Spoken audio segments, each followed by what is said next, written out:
Grab your beverages and turn up your interweb. Solving the world's problems 12 ounces at a time. It's Dudes and Beer.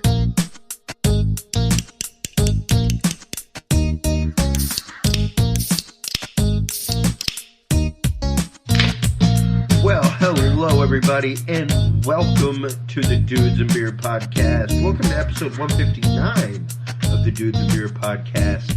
I am Chris Jordan, your host. With me tonight is my very good friend, Eric Vargas, brother from another mother. We work together all the time on the road. He's one of my favorite people to sit back and have conversations with. He was actually on the Halloween episode live from DC, and tonight we're coming to you in the sunset of fabulous San Diego, California. San Diego. It means a whale's vagina. I think it does. That's right. That's right. Fuck you, San Diego. As we start, thank God I marked it explicit, just in case. I thought I might say it, and I did. But yeah, we are here on the road having some fun, having a few beers that I brought with me from Austin. We got some of the nice, sustainably brewed, fantastic Zoe from our sponsors, Hops and Grain. Big shout out to you guys. It's been a year now. Doesn't seem like it's been a year already since they've been our official beer sponsor here on Dudes and Beer. But we love having them. We love talking about them, and we need to make sure and get them on soon. I recommend them. It's good. Oh, good yeah. beer. Yeah, you've had it a few times now. Yes, I have. But to start off the show, just so you know, we have a new segment that we call Week in the News, and we do have some headlines to discuss today. One of the big ones is that North Korea, this is out of Yahoo News, folks, North Korea says it's suspending its nuclear and missile tests. That is a huge, huge step. Like I was telling Eric before the show, a lot of people forget the fact that the Korean War never technically ended. There was just a ceasefire called. It never really ended. There wasn't peace talks. There was no treaty signed. There was no conditional surrender on anybody's part. It's been a stone's throw away from another world war since the ceasefire was called back in the late 50s. So the fact that they have said that they are suspending their nuclear tests and missile tests is absolutely astounding, and they've already talked peace talks, things like that, as the Olympics were happening over there. Out of Fox News, woman fined $500 for free Delta Airlines snack. And my wife called it whenever I posted this. A Colorado woman was quite obviously on her way back from a trip abroad, and on the plane, they gave them an apple. You know, it's like she chose the healthy snack option. They gave her an apple. She decided to save it till later. And, of course, she got fined $500 for undeclared fruit. Wow. For bringing undeclared fruit in. So here's a thought. Maybe a fruit roll-up. Yeah. You know, maybe make an announcement. Hey, everybody who chose the healthy option, just so you know, can't take that off the plane. Yeah, my mind goes to my younger self would have just been like, well, why aren't you gonna eat that? Just eat it. Yeah. If you ask for it, just eat the dang thing. Don't save it. Yeah. My sister used to do that to me when I was a kid all the time. We'd get the same snack. Yeah. I'd eat mine up, and she'd save hers for later. I'd be like, and then when she was eating it later, I'm all jealous because I ate all of mine. Yeah. So I was just eat it. Just eat it. Just eat it. Just eat it. Lori, just eat it. Yeah. So this poor woman was fined $500 coming back into the country. She was like, "Can I eat it? Can I can I get rid of it?" Right. They're like, "Nope. Let me just step outside of this room. We've done seen it." So Wow. You're getting fined. And that was like, wow, what the heck is that? That's just crazy. One of my favorite headlines that came out from the Telegraph in their technology news was robots are interviewing graduates for jobs at top city firms as students practice how to impress artificial intelligence. Wow. Apparently, people are using some, AI programs to kind of go through, ask you questions, and much like any assessment test that you would take for an employer, kind of gives them an idea of your personality, your traits, things like that. It really just kind of hones in a little bit more. Yeah. If you think back a couple weeks ago, that technology conference we worked out in San Jose, man, that's what most of my sessions in my room were about, was AI and the developments, where it's coming from. Man, I was so sad that I love leading breakouts too. Don't get me wrong. I love the fact that I've been moved into that responsibility in that position. But man, conferences like that are where I like sitting in the room and, wow, somebody's using graphics processors to map the fluid motions of the sun. What the... Yeah. What the what? I want to sit in on that. Yeah, I want to hear about that. I sat in on a session where they were tracking beehives, but with AI, and the AI would learn their behaviors and say what better behaviors, which they could identify certain bees that weren't supposed to be in the hive and then needed to be taken out, and they would take them out and watch the hive. It was unbelievable what they were doing, and it was an app that some girl developed on her phone with her dad, who was a technology developer, and then some company bought it and ran away with it. But had some... Ooh, dude, I can see huge nefarious uses of that. Yeah. Hello, my drone swarm. Come to me. There you go. Coming to us out of the Dallas area, out of Dallas news, is... apparently, the sharing of nude photos of current or ex-partners is protected under the First Amendment. A local court has ruled. Right now, of course, this has not gone through anything statewide or anything like that, folks. But it's in the Tyler area. The 12th Court of Appeals said the law is unconstitutional because it's too broad and infringes on free speech. The Texas Tribune reported. They passed a law a few years ago where revenge porn, revenge posting of images, things like that, was against the law. And this judge has said, I don't know. Yeah. Saying it's too broad is... Yeah. Yeah. Yeah, you're not supposed to say broad. She's a broadie. Yeah. See? Out of Jalopnik, which is a really cool car rag, folks. If you're into automobile stuff like that, check out Jalopnik. They talk about a lot of the technology in automobiles, things like that. They came out with a report this last week saying that Tesla contract workers were pressured to accept debit cards for pay instead of checks, a lawsuit states. They were apparently encouraged to take reloadable debit cards and stuff like that instead of taking actual checks. So at least they weren't pressured into Bitcoin. Yeah. So we're gonna pay you in Bitcoin. Nope. No, Tesla, he just created his own currency. Yeah. Some Tesla bucks. Yeah. He's gonna take over the world. They're just called Teslas. It'll be 3 Teslas, sir. Yeah. 1,000 Teslas equals a joule. Yeah. Yep. But there's no actual currency. You know currency. What I mean, it's all in the RFID chip in your arm. JOULE, joule, the the rating in electricity. Out of space.com, we have 2 headlines. The first one, interplanetary shockwave spawns electric blue auras across the globe. This was April 21st that this came out, just a few days ago. Apparently the auras have been absolutely fantastic up around where the northern lights are. Oh, wow. There was some kind of huge shockwave that happened that has just irradiated things all over the solar system. That's top on my bucket list. Yeah. See the northern lights. The Aurora Borealis. Yeah. Just get out there, and that's I'm a big fan of it. And then also out of space.com, what every single elementary school kid, junior high school kid, high school kid has laughed at and said for years, and I'm going to mispronounce it just for the sake of it. Your anus smells like farts.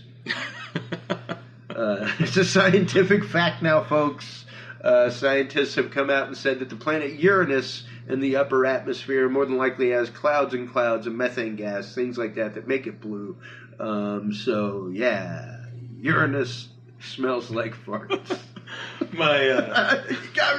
You can't not say it on air. I could not say it on a microphone. Yeah, too. Uranus smells like 10-year-old farts. daughter. It's science. She doesn't get the Uranus thing. She knows it's a planet. Sure. But when that's used in like the contents of Uranus, she doesn't understand it. Yeah. She's like, what does that mean? So me and my wife were kind of high-fiving the other day. We're like, well, we've done a good job if she doesn't know what Uranus is at 10. So. Yeah. but no, we laughed because she's like, what does that mean? Every time she hears it on a TV show or whatever, she's like, what does it mean? Yeah. And we're like, it's nothing. It's a planet. I've been rewatching The Tick recently, the original. Oh, yeah. The original Tick. And Dalbus loves it. My son is just like mesmerized by it because it's really fast paced. It's bright, all kinds of stuff. But it's just hilarious how utterly oblivious he is. Like Batman will make some horrible sexual innuendo and like, you know what I mean? He's like, no. Just like straight up like, no. Yeah. I don't know what you mean. Yeah, when I was younger, I used to watch the Animaniacs. Oh, God, and, then I look back and all the innuendos they had in there, it was like, oh, yeah. Seriously. No, like, I still to this day watch Animaniacs in the background while I'm coding websites, stuff like that. Like, I thought I saw something about them making new ones. Yeah. No, they're getting ready to release a new series. Spielberg is back in and everything. Yeah. Yeah, I mean, if you go and watch it, even to this day, like, it holds up. Like, it is so smart. Oh, yeah. Like, it was made for parents to watch with their kids. For sure, man. I remember an episode where they had Ross Perot as one of their characters, and it was just... I remember that episode, like, distinctly, when he was like, I'm in, I'm out, I'm in, I'm out. Yeah. And it was like, they were using current events, but it was for kids. It's just... Oh, yeah. It was ahead of its time. It was. For sure. It was absolutely ahead of its time. And, that's one of the things, the topic for the night, Eric, is living in a world gone sideways. And it just seems like, we were talking about it earlier, like, things are just out of control on so many levels. Like, how do you even begin to recall a time when, I remember a time when I used to ride to the library on my bike and just put my bike in the rack. Oh yeah, and not lock it. Yeah, I don't even know if I'd ride my bike to the library now. Like, you're a slow moving target. Yeah, I was actually just talking to my dad and my father-in-law about this because. We were all talking about our new Ring doorbells and security cameras and stuff that we've all invested in, and I was thinking back. I was like, Dad, why were we worried about this when we were kids? We used to leave our front door unlocked, right? And in our neighborhood, we lived out in the country, and it was like just one single neighborhood out in the middle of nowhere. Yeah, and we would literally leave the doors unlocked. I know everybody says it's a cliche, but we did. Front door, back door, whatever. We just closed the doors and went to sleep. I mean. And all the security that we have now, I don't know if we've been programmed that way with all the new technology coming out, thinking we need it. But you know what's funny is that, like, when we were kids, and you're only a few years younger than me. I'm 42, going on 43, folks.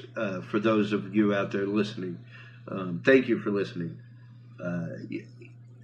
And. Like, I remember it. I remember the after-school specials. I remember stuff like that. But, and Don't Talk to Strangers, that kind of thing. But there wasn't this overall overreaching concept of, like, a kid couldn't go out and play.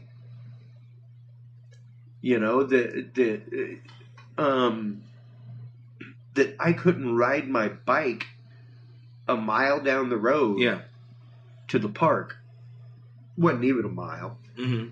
But I rode my bike a mile in a day, smooth. Like, I'd ride all over the place. Yeah. I mean, we live in a neighborhood that has a park in the middle of it. Yeah. And it's like 3 blocks away from our house, but my wife and I won't let the kids go without us. I mean, just the walk there. I mean, we just when I was their age, I'd get home from school, throw my backpack down, and I wouldn't come back until dark. You know, and my parents never thought twice about me. I'd be home at dinner time. Yeah. And, you know, that was that. That's what we did. But now I'm afraid to let my kid freaking walk to the mailbox that's around the corner to get the mail. You know, that's well, and that's just it. Like, why are you afraid? Why are you afraid? Is it a rough neighborhood that you live in? No, it's a brand new neighborhood. It's like 5 years old. How old is your daughter? She's 10. Okay. Yeah, she's 10, and my son's 6. Okay. But, you know, I mean, I know 6 would be a little young to do it, but 10's totally trustable to walk up around. No, I don't. It's not that I don't trust her. It's just, you know, there's been as I don't want to sound whatever, but as affluent as our neighborhood is, you know, I mean, it's a nice neighborhood. There's been some crazy stuff that's happened there. Sure. You know, like literally on the walk to the park that my kids would have to go down, like an incident happened where a man shot his wife. And, you know, that's the reality that scares me now. Sure. Or if my kid's walking in the park and somebody's trying to shoot their wife and they get caught in the crossfire, you know, that type of thing. But that hits a little closer to home for me because it actually, you know, happened. But, you know, that's the kind of thing that I think about now. But I don't remember hearing that kind of stuff when we were kids. Was it not happening, or were we just not in tune, you know, as in touch where we are, where information is at our fingertips? And back then, we didn't have all that in our face. Well, yeah, and that's part of it. Most definitely is that quickening of information that and especially the fact that they're always chasing the headline. They aren't necessarily chasing the story. Yeah. If they were chasing the story, they might wait a day or two before they put the story on. Mm-hmm. Mm-hmm. But they're busy chasing the headline. We'll figure the story out later. Yeah. We'll figure out the facts later. Here's the buzzwords. This is what's going to get people to tune in, that we can say 3-4 times during the broadcast and say, coming up later in the show. You know, like numerous times. And it's done all over broadcast. I mean, all the greats do it. It's how you tease the show and keep people tuned in past commercial.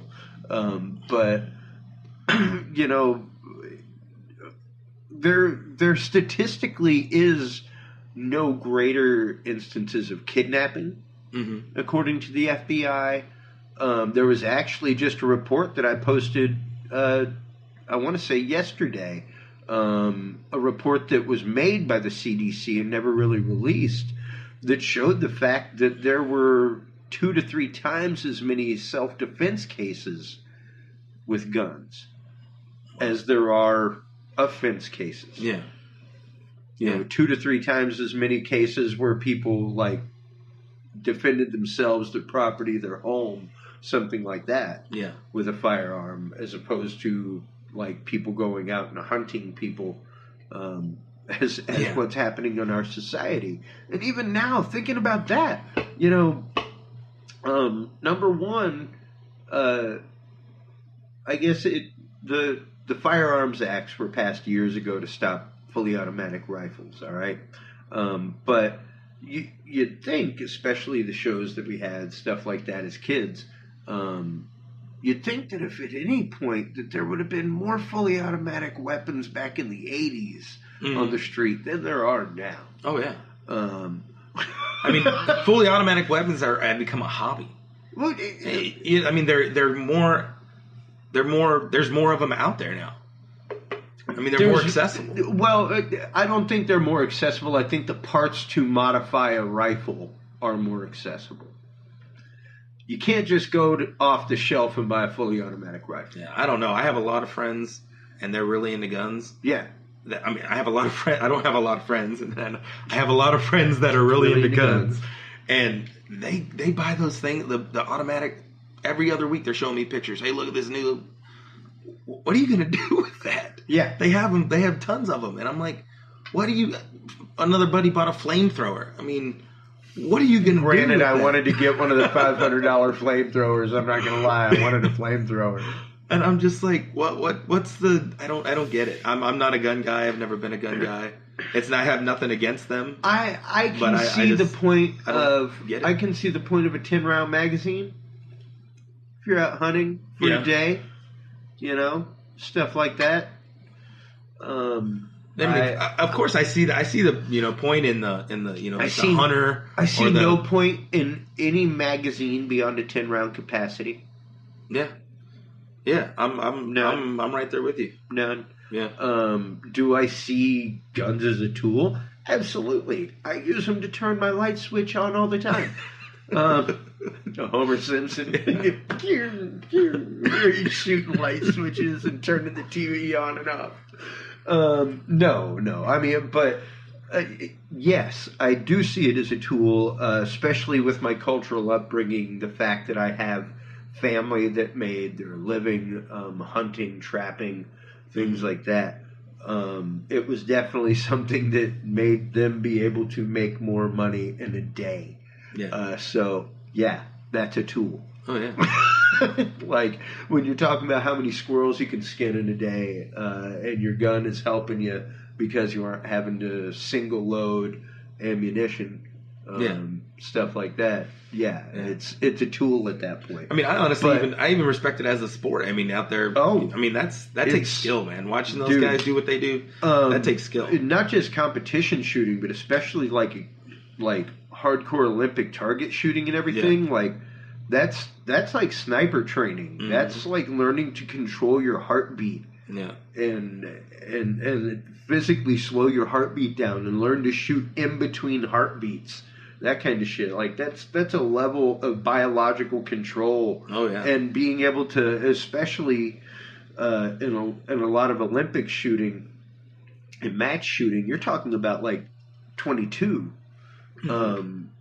sometimes even less. Wow, where it's almost like a pellet gun, like a high powered pellet gun, and dude, a crosswind, 10 miles an hour, things like that, 100 yards away, like. That's some sincere calculation to be able to hit a target at that. So yeah, it does take a certain level of skill. I don't think everybody needs to own a gun. I really don't. Agree. I don't think everybody needs to own a car. That is for sure. But at the same time, we're willing to let everybody own a car. Yeah. We go through licensing to get that. We go through background checks to get guns, unless you go and buy them directly from a person and you don't go through the legal means of having a gun transfer like you're supposed to legally when you purchase a firearm from a person. Is have a gun transfer and a witness and all that kind of stuff. So it's just strange because even right now, in a place where they aren't allowed to have guns in the UK, good God, they passed 5 years ago the fact that you couldn't walk around with a butcher knife. Couldn't walk around unless you were like a cook, a chef. Something like that. Like, you could not walk around with a blade over, I think, like 4 inches. Like, utility blade. Period. And now, like, they're talking about, like, none. They're talking about, like, stop and frisk for knives. Because people are getting stabbed on the street. And not only that, but acid attacks. Like, they gotta write a law about acid attacks? We gotta regulate acid attacks, folks. Because these are happening way too like... When acid attacks are happening way too frequently, you got to think about something. Yeah. And that's the question that I'm posing is it the inanimate object? Or is it the person? Is it our society? Is it the way that we are as people, where we're more connected than ever, yet less connected as a society? or less connected as individuals. Mm-hmm. Oh yeah, more connected as a society, less connected as individuals. Would you say that's a good thing? Because I mean, you're right up around my age. Yeah. How has your life changed? Oh man, it's. I talk about it all the time. I just look at what my kids have available to them. I mean, tablets and phones and computers. It's all right there at their fingertips. Whenever they want it. And I don't remember messing with a computer until I was in my teens. You know, like really using a computer, and then that's when the internet happened. When it started getting big, and you had your instant messengers and your chat rooms and all that. But I look at it, I mean, they've got everything at their fingertips. They're so much more advantaged. They have so much more advantage than I had at that age, just by where we've come as a society. Yeah. Not to mention, where they are, and they're, just, I don't know. It's different, but I'm scared for them at the same time, because having all of that at your fingertips also comes at a price. You keep using this term "scared." I do. You do. Okay. You do. It's like the third time that you've used it in reference. You were talking about how you were scared for your kids going out, how you're scared about what might happen in the future, things like that. Like, I don't know, somebody recently on social media was like, well, when you have a kid in school, and it was right after the shootings, and I was like, listen, people have issues. And this is a people problem that we're having. Make no mistake about it. This is a societal and a people problem that we're having. It's not an inanimate object problem. It's people. Yeah. People. When I say scared, I'm not talking like scared in the fear place. Yeah. It's a figurative thing. It's just something that that I worry about that I wouldn't have worried about before. Okay. When I was a kid, it was something that I wasn't worried about, but now I have to think about that. That's something that I have to think about. That's something that I have to worry about. You didn't really think about the creepy bike shop owner. Yeah, exactly. I didn't think about, any Look out, Willis. And dude, having kids and watching them grow up and wanting to protect them, really opens your eyes to a lot of stuff. Sure. Stuff that I look back, I do it all the time. I look back and a certain situation will happen with me and my son or my daughter, and I'll look back and it'll be like a flashback, like in a movie. Yeah. It'll be my dad telling me the exact same thing I'm about to tell my kid for doing the exact same thing that I was doing. Yeah. And it's just, I see it from a different angle now. When was the first time? Now I know why my parents were stressed out all the time. Because of course my baby's about to turn 1, so I haven't had that moment yet. I did have the moment where it was like, you need to get your ass up and go out and get a job. Yeah. And about 2 weeks later, Amy's agent called and said, hey, you just had a baby, right? We're looking for one for a movie. And then he got paid scale. So it was like, I can't really tell him to go out and get a job anymore. Boy's got movie credits. He's already put in work. Damn you, hippie! You already one-upped me. But looking at children, thinking about that, because of course mine's only one. I of course had the extreme pleasure of working with children for quite a while as youth minister and teaching junior high school, working with 4, 5, and 6-year-olds and teaching them as well. But where do you as a parent see the difference whenever you're considering how you were brought up as to how it is now? I would say, in the simplest terms, less information, more freedom when I was a kid. Now, more information, less freedom, if that makes any sense.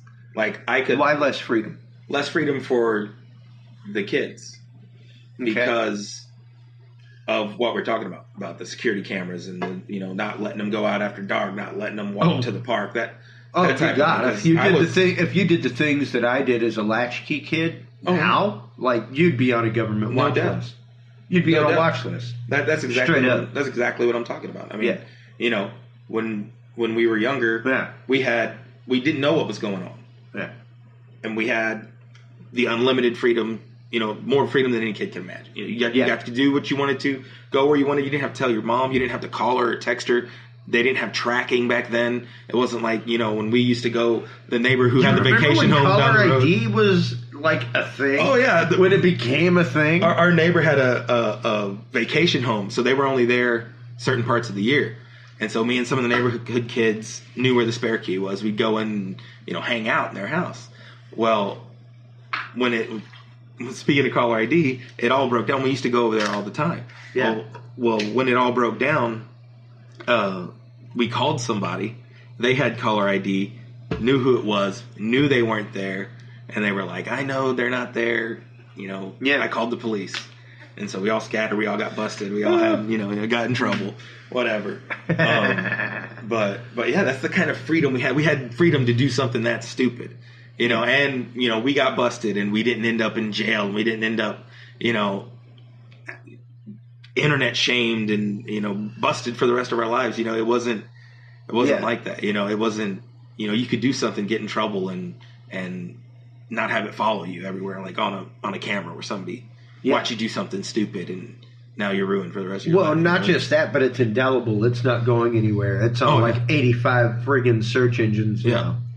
It's all over the place. And that is definitely something to consider. And it's something that, I'm going to have to teach Dalbus. I'm going to have to consider as I raise him and rear him, rather. Because you do have to have that kind of, and I guess it brings up kind of an old sense of honor, dishonoring the family, that kind of stuff, and it's interesting how our society is kind of turning into in that same way. An older person where it's like, hey, wait a minute. We shouldn't have all this. We shouldn't have all this going on. We shouldn't be letting all this going on. What's happening with that? We need to put that, stop that. Get off my lawn. Yeah. It's been wild to just kind of see the ride over the last year and a half of the news trend and things like that. Like you said, that kind of stuff worries me. But whenever I see the fact that, good God, North and South Korea are talking about peace for the first time, actually ever. Yeah. There were peace talks back in the day, but nothing ever happened. We're closer than ever now. But, I don't know. I guess with my child still being an infant, I don't really see that immediate action or that immediate unction and necessity. I still look at it as the kid's going to be as worried as you are. Yeah. Or at least as you let on to be. Yeah. So I don't know. Yeah, I mean, I'll admit it. I'll admit it outright. I mean, me and my wife we're protective parents, and I look out. I let him have his freedom. I let him do what Yeah. But when it comes to, can I play outside in the dark? No. It's not you can't play outside. Can I walk to the park by myself? No, that's not going to happen. Yeah. I'm not worried about them getting hit by a car. I think they're more, Yeah. more than perfectly aware, to Absolutely. physically do that and do it safely. Yeah. It's not them I'm worried about, and that's, No, and that's just it. There is definitely, like I said, the fact of kidnapping and everything. The statistics show that there's been no change or rise in that. But there's definitely been a rise in the straight up creep factor of our society. Mm-hmm. Like, oh yeah, straight up. Yeah, and I'll be the first to admit, it's probably programmed in me from where I've been in my life and what's happened to me, what I've seen, what I've read, what I've felt. I came from a very, very strict Christian background growing up, very, very strict, very closed off. Yeah. From a lot of what was going on around me, and I think me coming from that, even though I don't practice that deeply anymore, I think that kind of has led me to be a little more cautious, because when I was raised, everything was bad, nothing was good. Yeah. I feel like I'm being free with them, but at the same time, I can see where you're coming from, where I'm a little more cautious than. Sure. But to me, they have 1,800 times more freedom than I had when I was their age, because of how strict I was brought up in in my faith, and what I was supposed to be doing and what I wasn't supposed to be doing, and it was that was how I spent my childhood and how I felt all the time, and I think I feel like maybe that plays into it a little bit, and definitely plays into it. But yeah, because now me personally in my life, there's none of that, and there's a lot more freedom, a lot more openness, a lot more comfortability with who I am, but I still have that overprotectiveness on my kids. And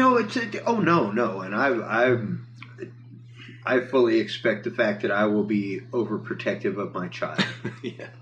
I will be fully overprotective of my child, because as opposed to most parents, you have the same blessing right now. Like you're self-employed.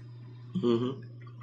You get to be with your kids a lot. Oh yeah, like a lot. It's awesome. It's great. Yeah, it's great. Yep. Like Amy wonders sometimes. She's like, "Oh, I wonder if we're paying enough attention to him." I'm like, "Sweetheart, please." Come on. Yeah, we're just orbiting this guy. Like you have everything revolves around. I am trying not to be a helicopter parent. Yeah. All right? Like we gotta like try to ignore him in the same room. Yeah. Yeah. Because we're both self-employed. Like you have no idea. Most people actively at this point at 1 year old get to see their kid like maybe 3-4 hours of the waking day. Mm-hmm. Maybe. Yep. Between the time they've woken them up, gotten them ready, gotten them in a car, gotten them to daycare, gone to work, then picked them up, gone grocery shopping or whatever, or just come home and cooked dinner and gotten them to bed. Oh, yeah. Like you're talking about 3 hours a day. Yeah, when I was working at Halliburton, there'd be, a couple days out of the week where I wouldn't even see my kids. Yeah. Because, the day would go long. We'd come in early and we'd have to stay late and, and keep meeting production numbers. Pull a 10-hour day. Oh, no. Our days were standard 10-hour days. We'd pull our 12, 14-hour days, and I had an hour drive home. So I'd get off at work at 7:30 and I'd drive an hour home. My kids are already in bed. Yeah. I didn't get to see them at all, But, we do have a really, really cool job where I don't know if you can call it a job, but a really cool career.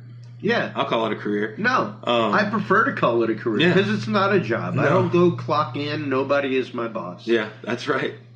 And, that's my favorite part about it, is as much time as I get to spend with the kids. I mean, there's the crappy times like now. Sure. Where I'm in San Diego and they're in Texas, and I don't get to see them until Sunday on my birthday. It is crappy for them. Yeah. You're terrible.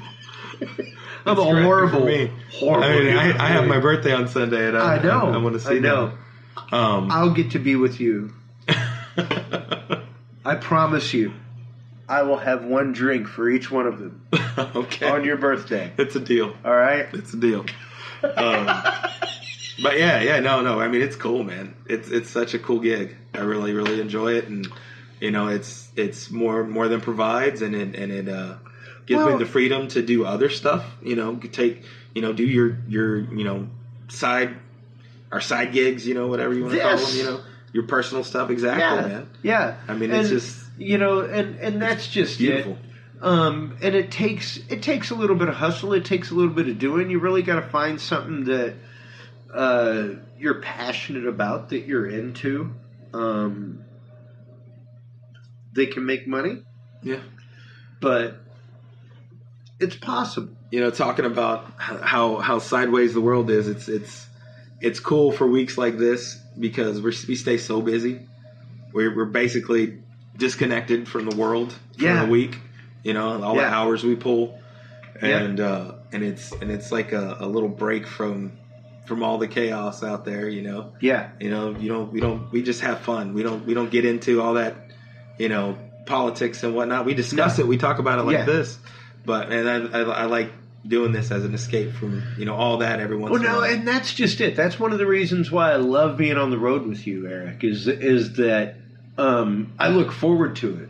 Mm-hmm. Whenever I get to either go to Houston for a gig and it's like, sweet dude, I get to see fucking Eric for a week. Like, yes, or whenever we're both on the road together and it's gonna be like, like Sunday flying home together. Like, that's gonna be awesome. Dope. It's gonna be great. Yeah. Because we have great conversations. We take the time to enjoy each other's company. And I definitely think that is a cultural thing. Mm-hmm. Because not everybody is designed to enjoy each other's company. Yeah. In the Cajun culture, the term is pass by. Just so you know, if you're ever in the car with a group of Cajuns or anything like that, they're like, "Oh, we're gonna go pass by Eric's house." Oh. Have a few hours, because it doesn't mean you're gonna drive by their house. It means you're gonna hop over. Yeah. Maybe you're gonna drink a pot of coffee. Maybe you drink a 12-pack and a pot of coffee. You're going to be there for a few hours, and then you're still going to go out and do something else. But you're going to pass by Eric's for a little while. That's all I did when I was younger. Coming up, man, we didn't have a lot of money to go places or do stuff, so we hung out. Yeah, we'd order for some food, order a pizza, go pick up something and hang out. We just hang out, chill out, drink some beers. Whatever, man. Just have a good time and enjoy each other's company, man. And hanging out is one of my favorite things to do in the world. That's it. Getting with someone who likes to discuss, vastly different topics. From one, as you can see or hear by this podcast, we've gone from one thing to another. But man, it's nice to sit down with someone who you can just start talking and. Just have any subject, any whatever. And nothing is forbidden, and you can just have a real conversation. Oh, yeah. You can sit back and talk. Damn, that's deep, man. Thank you. For sure, bro. Thank you. Because, I'm not going to say I'm a reserved individual.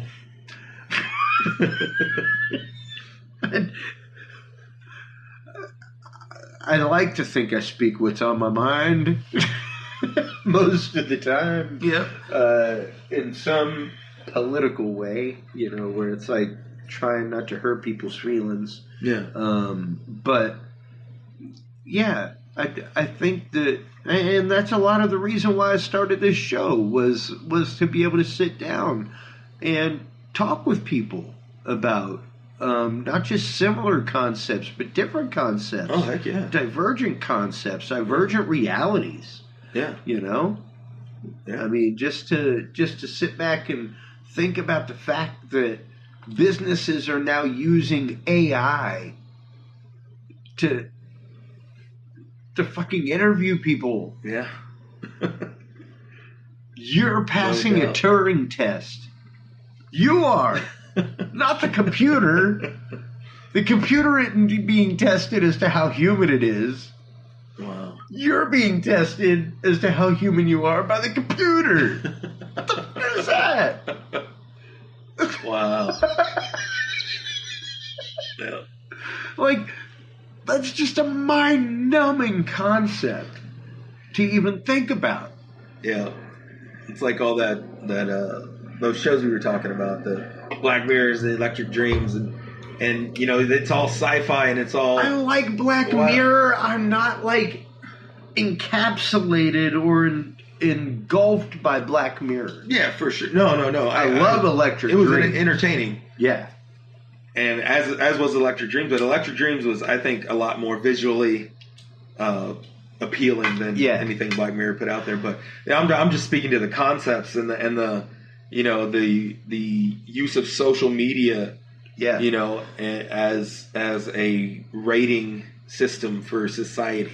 Yeah. You know, it's you know, in more than one of those episodes, you know, and I feel like it's coming to that, and you know, they seem very far-fetched because they're sci-fi movies. It absolutely is. The one where the dude went through the death sentence because he didn't have enough likes. Yeah. Like enough people didn't vote for him. Yeah. So he had to go. Yeah, it's just it's eye-opening to see that, or it's not eye-opening, it's just fun to see how titillating. Yeah. Titillating to think. Titillating to think. Yeah. To see that sci-fi, a fantasy, a made-up story that is that close, just that close to being reality. Yeah. We're right there. As much time as we spend on these freaking devices, I know, we are right there from just being one of them, man. Just being a robot, a clone, a drone. MIT. Okay.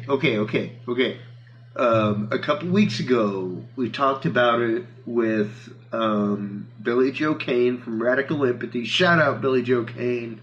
We love you here on Dudes and Beer. He is one of our technology correspondents. He is a virtual experience creator.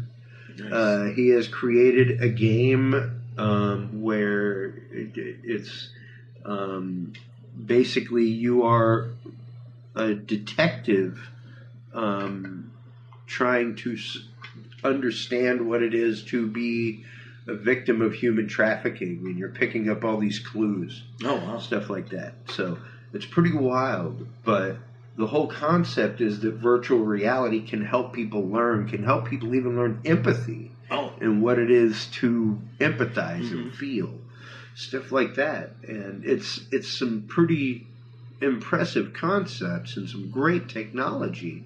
And it's one of those, even sitting back and talking with him the other week about stuff like what we were talking about earlier from the NVIDIA conference. Just mind-blowing, the stuff that's going on. Like we said, there is now adaptive audio technology from Adobe, where as long as they can have an isolated 20 minutes of a person's voice, that they can type in anything to the software and that voice will speak it. Oh, yeah. Yeah. I just saw a video. I was telling you about this earlier. I saw that Obama video, and it was a video of Barack Obama, and he was saying some outlandish stuff. And you were like, man, that's him. He's saying it. And then it goes to a cut screen, and it was the voice of Jordan Peele from Key and Peele. And he was doing his Barack Obama impression. It's a digital avatar. But it looked just like him. He was moving, he was speaking. Yeah, it was a digital avatar of Barack Obama. And that is visually... It wasn't animation. It wasn't like a cartoon. It wasn't, it was, man, that's freaky. It's freaky to see, how they can do that. Yeah. I mean... And, that in and of itself is a world gone sideways. To think about the fact that now there is a Department of Anti-Propaganda. We fund that, yo. Mm-hmm. That exists. Now, no Department of Propaganda.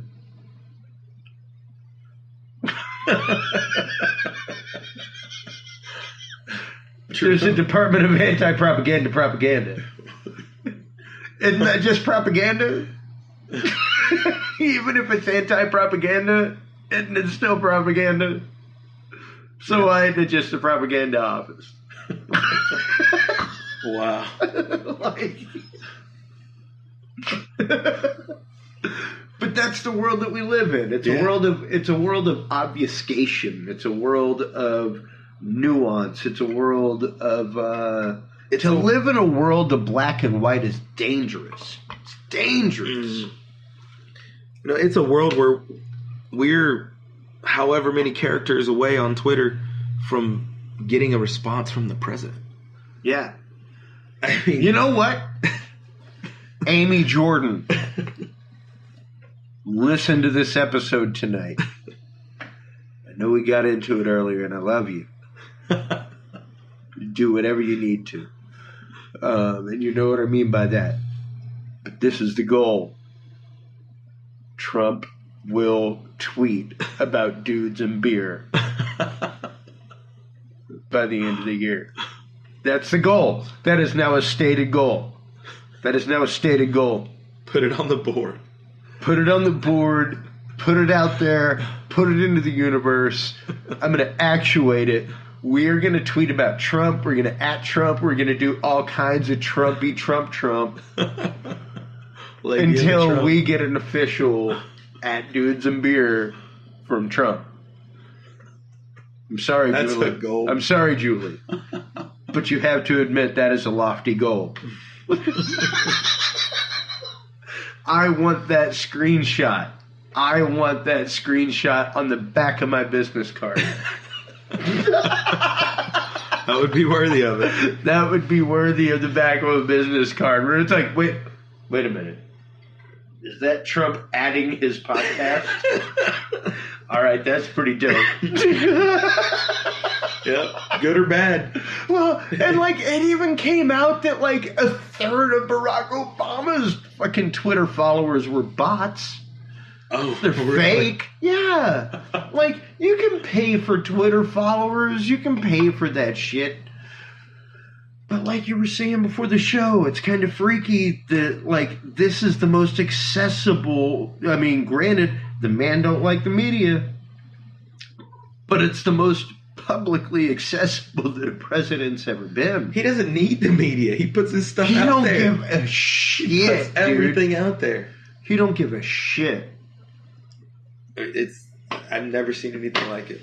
No, and I'm not going to say it's necessarily a good thing, but because people are like, "Oh my God, he just threatened North Korea, saying we have a bigger button and they're more accurate and bigger." But North Korea is talking about no longer making nuclear weapons. So my whole thing with him is I don't like the guy. I didn't vote for him. I don't believe in him. Everybody knew who voted for him, who are tripping out now, and everybody knew who he was. And everybody acts so surprised when they find out, about the hookers and about the partying and about the... Everybody knew he was a billionaire playboy. Everybody knew that. Don't care. Everybody knew it. He's a sleazeball. I don't care. Shoot him in the middle of Dealey Plaza. I mean, that's not sedition, folks. I'm not saying to do it. I do not advocate that. Nope. But if you know what I'm saying, like we've had many a playboy billionaire presidents. All right.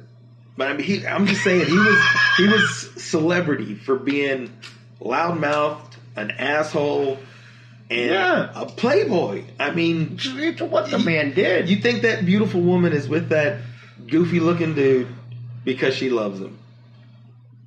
I mean, she might love him now, but I don't know. That's just my opinion. That dude, goofy looking dude too. In our society, in real life, right here on the street, if we're not billionaires, Donald Trump's pulling Melania Trump. He's walking the aisle with her. Yeah. She sees him on the street. They get to know each other. I guess that's me being superficial, but I didn't see it. I don't see him being with her if he wasn't Donald Trump and saying, I wouldn't pull Melania Trump. Look at all this money. But even at the same time of, people talking about her and her nude photos when she was a model and stuff like that, I'm like, I don't care. I don't care. I don't knew all care this. if Trump hung out Those with are old photos. Everybody knew they were there. I don't care if Trump hung out with prostitutes. It doesn't matter. I don't care if Trump hung out at the fucking, penthouse or Playboy mansion or the Hustler mansion or the Biggins mansion or, the fucking 40-plus mansion. Whatever. He was a celebrity. He was a billionaire. He was famous for being rich. Yep. And he did whatever he wanted, whenever he wanted. Really whoever he what wanted. It was we knew all this. And I recently watched... It's not a surprise. I've been watching a great documentary on Netflix about him. And really what it was... Oh, is it good? I've been thinking about watching it. What it was really is the fact that, he franchised himself. Mm-hmm. And he franchised the family name. If you remember, years ago, dude, there were board games. Mm-hmm. There were all kinds of shit. I remember back in the day. So, and that's where his money came from. That's where the shit happened. But I'm not a fan of the guy. I'm not a fan of his policies. I just find it so just baffling. Not baffling, but just funny when people are so surprised. I did not find it baffling. And stuff he does. I found it He's always done that stuff. I found it baffling the night that it was happening. Yeah. And we have it. Go back and listen, folks. Go back and look at episodes of Dudes and Beer on dudesandbeer.com. We were there with those damn comic book guys and Tia Williams and, Amy Jordan, my wife from the Yes But Why podcast. We were sitting there watching. It was like a 5-hour-long episode. And we were just in disbelief that it was happening. And I was like, wow, I can't believe that this is actively happening right now. I really can't. I was beside... I really can't. I couldn't believe it. Wow. I was as surprised as Trump was when he won. I was just... Yeah. I couldn't believe it. I never thought in a million years... Nope. People would put him in office. I never thought of it. Yeah. It was weird. Well, and I have a very good friend who put forth the theory that politically Trump was allowed to win to discredit the dark horse candidate. That if you look at it, the last time that a dark horse candidate had real traction, real staying power was Ross Perot. That was the entrance of the dark horse candidate that wasn't major party, where it was whoa, wait a minute, here's a dude that popped up out of nowhere and has some actual fucking traction, has a third of the popular vote, and he's not a major party. And then it happened again with Ralph Nader. Then it happened again, if you remember, they barred Ralph Nader from quite a few debates. Mm-hmm. Shit like that. That was one of the first times that happened. Then it happened again with, my God, the Texas doctor. My mind goes to Kevorkian. No, that's New York. The Texas. Or was he Florida? Maybe he was Florida. Dr. Kevorkian. No, Ron Paul. Yes. Ron Paul. Where he had quite a few votes. Mm-hmm. And a third of the popular vote. And they literally turned him away from debate on air. They were like, no, you're not here. Escorted out by security. Mm-hmm. Presidential candidate. Escorted out by security. Wow. Not allowed to debate on public television. Only the two major candidates, even though he had almost a third of the popular vote. That's incredible. So, it was one of those. He was like, I think it was done as a means by which to say, look, we don't need to let dark horse candidates in. Unless these people are career politicians, we don't need to let them in. Look at what happened. Yeah. But at the same time, I think some of it may have backfired on them. Because, We have a record low since like 1973 of people on welfare and people on food stamps in the country. We have growth in quite a bit of business industries. You know, it's been wild. It's been wild the first year of a Trump presidency. Really, and I'm not a fan of the guy. I'm not a fan of the guy. Nope. I didn't vote for him. Me neither. But I don't hate on any president as a person so much as their policy and what they do and what they actively do. Yeah. And, you know, I don't know. Our last president did a lot of things that were like, yo, hey, wait a minute. Did we just like drone an American citizen?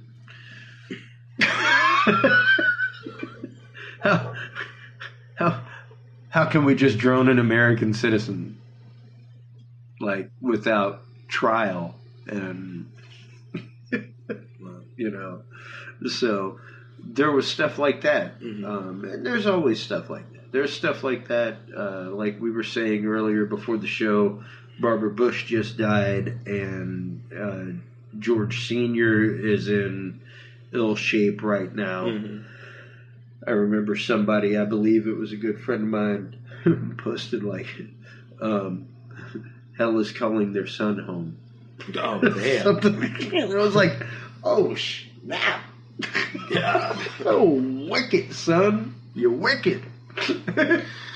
But, you know, I mean, boy was involved in some unpleasantries. He was involved in a lot of stuff when he was head of the CIA and, you know, yeah.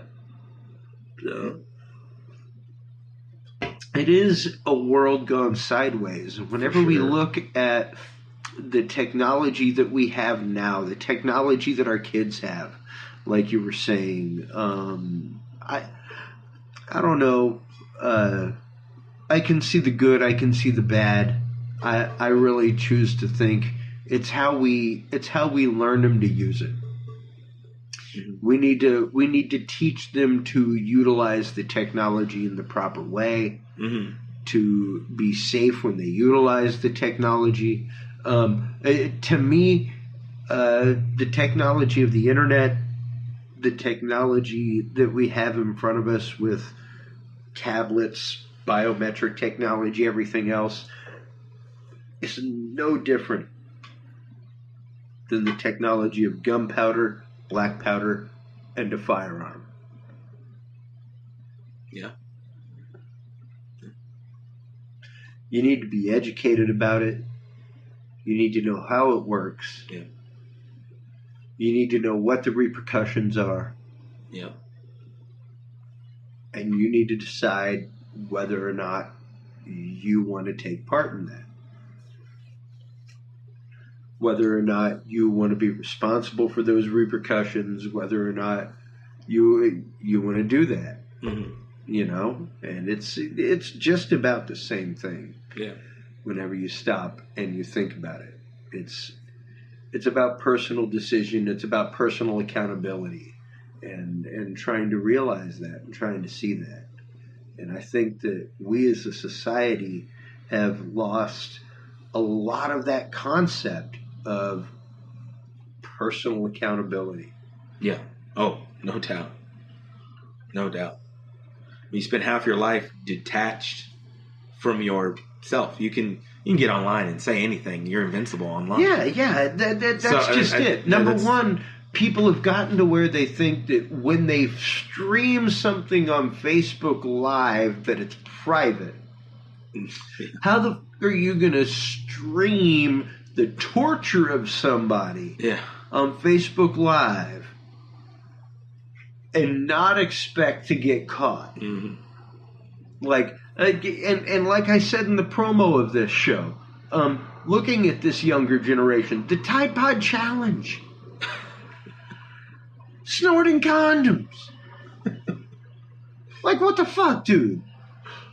What the fuck?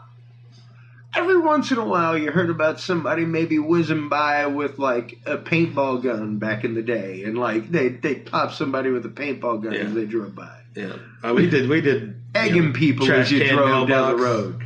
All kinds of trash can mailbox, trash can mailbox baseball.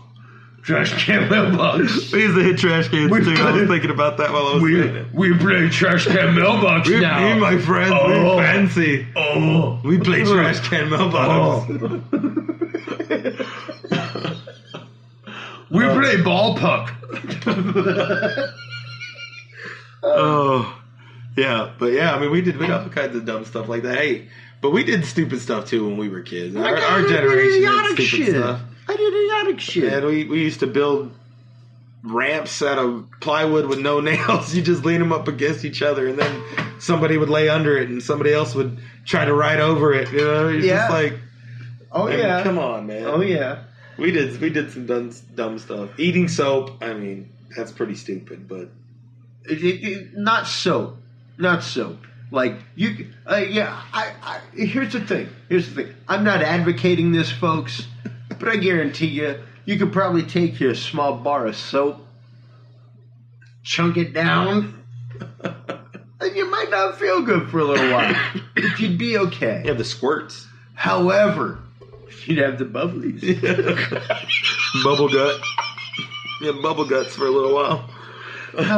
However, eating detergent, all right? Snorting a condom.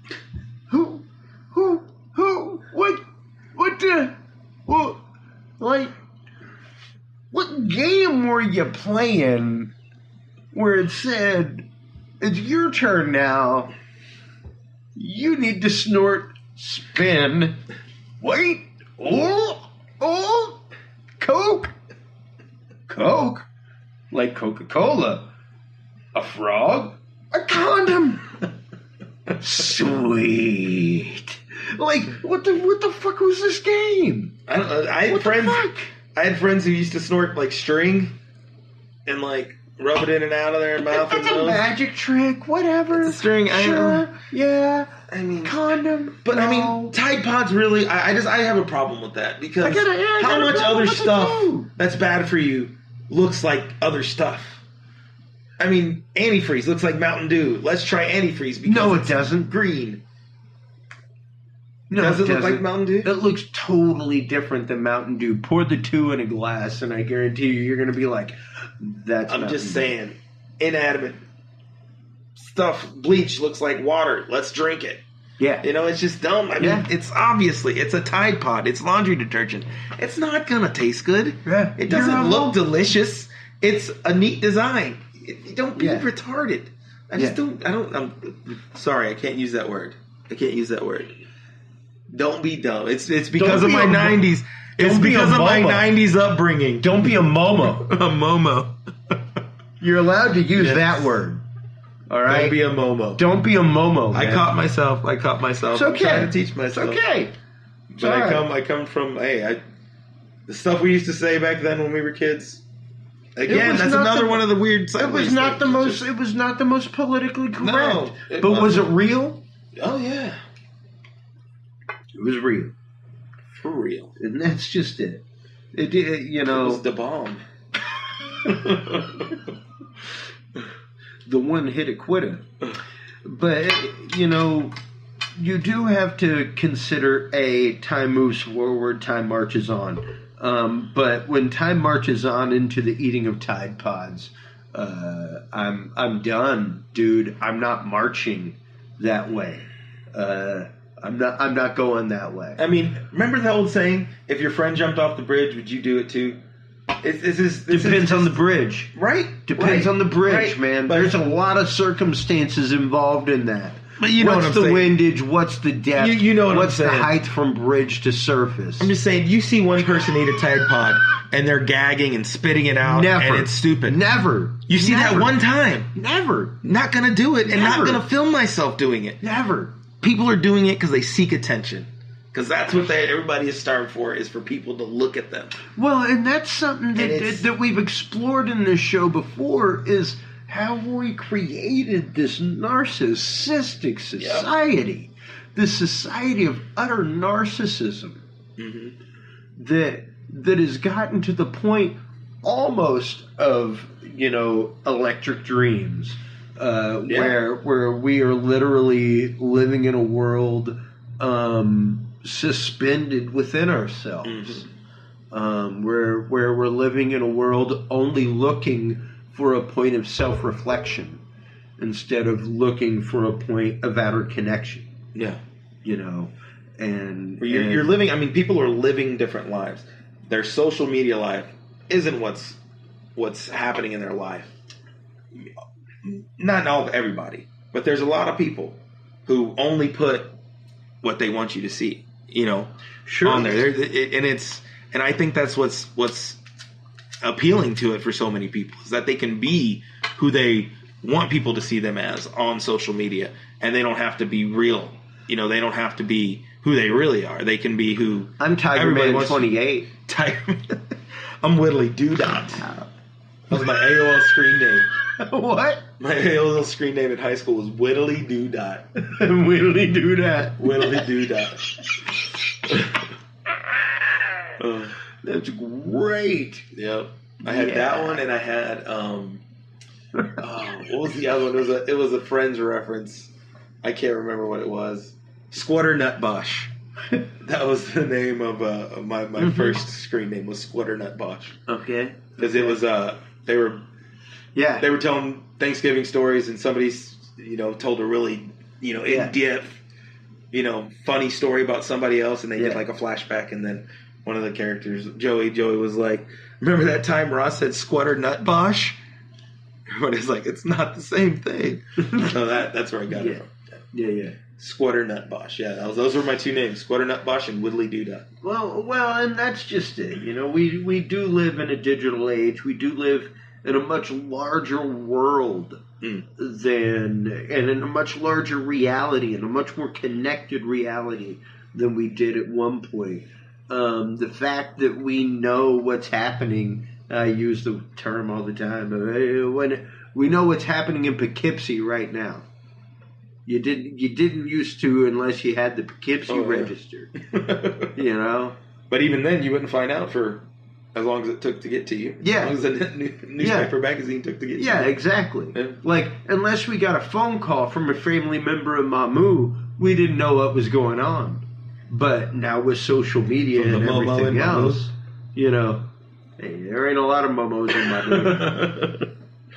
There's a lot of idiots in Mamu. A lot of crazy Cajuns. Yeah. But, yeah, we as a society really need to explore what it is to reconnect as people, as individuals, as just a greater concept than ourself. Mm-hmm. And I don't know what that's going to take. I don't know if it's something that's going to be regional before it's national. It's going to be odd. But right now, our country is in such an odd place. Oh, right. We're, like I said, living sideways in the world. There's just a totally different way of thinking, the way that people react to stuff, the way that people are overreacting to stuff. To try and figure it out is almost futile. Mm-hmm. You're almost better just going Karate Kid and reacting to it. Yeah. Yeah. And on that note, everybody, that pretty much wraps it for episode 159 of the Dudes and Beer podcast. Well, we gotta make sure that we're both on our last beverage here. Oh, true. We gotta make sure that procurements are made for the rest of the week. We got work in the morning. We got munchies. We got things to go take care of. So from the road, thank you so much for being a part of tonight. My pleasure, buddy. I love sitting back and talking with you. We're going to be talking throughout the rest of the night.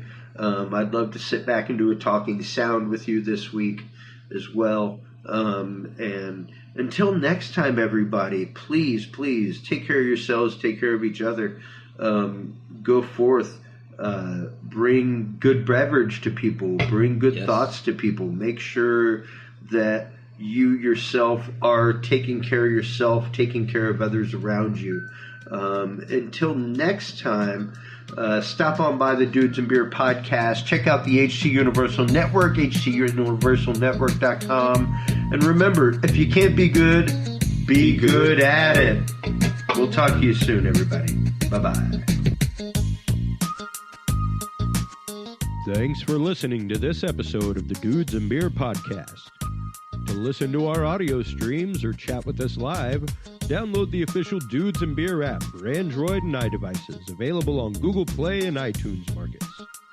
For more episodes, content, and information, visit us online at dudesandbeer.com.